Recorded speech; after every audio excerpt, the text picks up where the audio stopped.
So good day mga boss, may project ulit tayo, Honda Click. So yan yung Honda Click.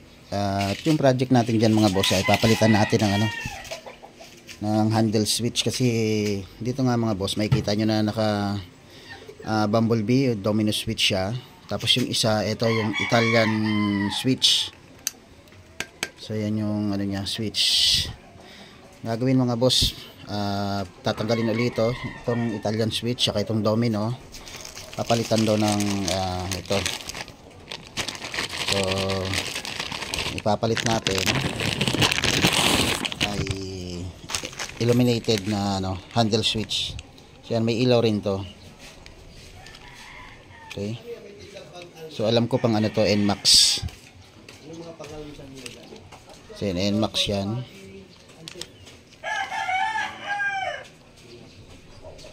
So try natin na ikabit yan sa NMAX. Okay, so tanggalin lang natin tong head na to para ma-access natin yung mga wiring dito sa harap. Okay, so yan mga boss, meron tayong panibagong install,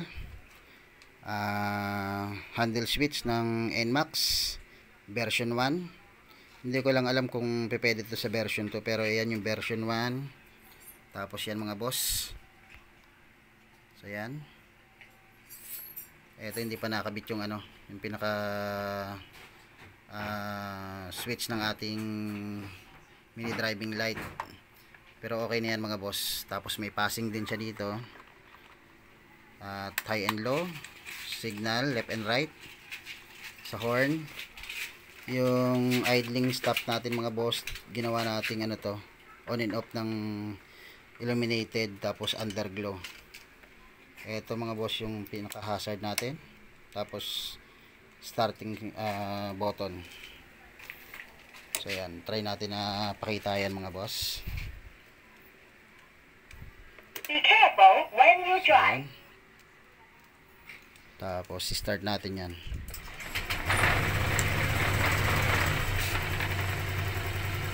Okay,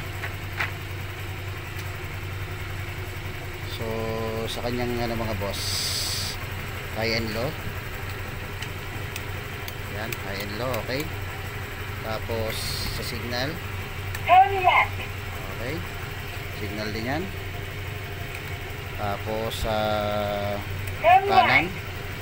okay, so sumisignal yung kanan natin, yung busina. Tapos yung loud horn. Okay, tapos meron din tayong dito, 12 volts na charger. Okay, tapos ito yung natin, yung sa hazard. So hazard tayo. Turn right. So Turn right. ito yung hazard Turn natin. right. Turn right. Turn right. Okay, Turn tayo right. natin yan. Tapos yun nga yung starting natin, starting switch. Tapos ito mga boss, yung ilaw dito sa ato mga illuminated, tapos underglow. Yun. So patayin natin yung ilaw natin. So yan mga boss, so patayin natin yung ilaw. So yun mga boss, ito yung ating handle switch pag nasa dilim. Tapos yan mga boss, so high and low, left and right yung horn. Tapos hazard, idle switch, yung ating illuminated. So yan, kasabay yung ating underglow. Tapos pag once na nag-brake ka, mag-change din siya pag papuntang kulay ng pula mga boss. Tapos yung starting switch natin. So dito sa setup natin mga boss, meron din tayong running lights. So pakita ko sa inyo mga boss. So ito,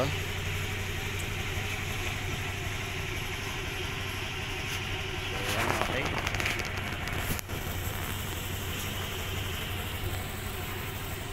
So pag once na nag-hazard ka, Turn right. so yan, Turn right. Turn right.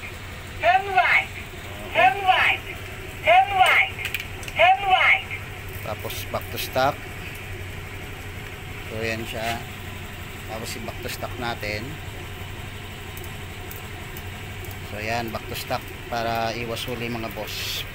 Tapos gumamit tayo dyan ng mga halo switch pati dun sa ating switching ng ating loud horn. So yan. Tapos ito yung pagpatay ng ating illuminated kasama yung ating underglow. So yan mga boss. Ito na check ako mga boss, wala pang gumawa nito sa ano. Pagdating sa Honda Click, wala pang nag DIY ng ganitong klaseng switch. Kadalasan kasi talaga ginagawa to sa NMAX. Ano siya? Plug and play sa NMAX. Pero ito marami kang i-wiring mga boss. Kaya kailangan talaga ay doble ingat kasi pag wiring. Tapos pagdating sa headlight mga boss, hindi pwedeng ano, walang relay kasi automatic na nakailaw yung ating high and low. Kailangan may relay ka para mapagana mo siya ng maayos mga boss. So ayan,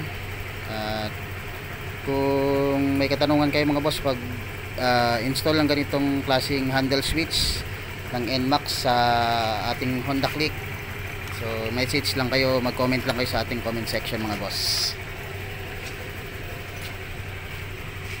Okay.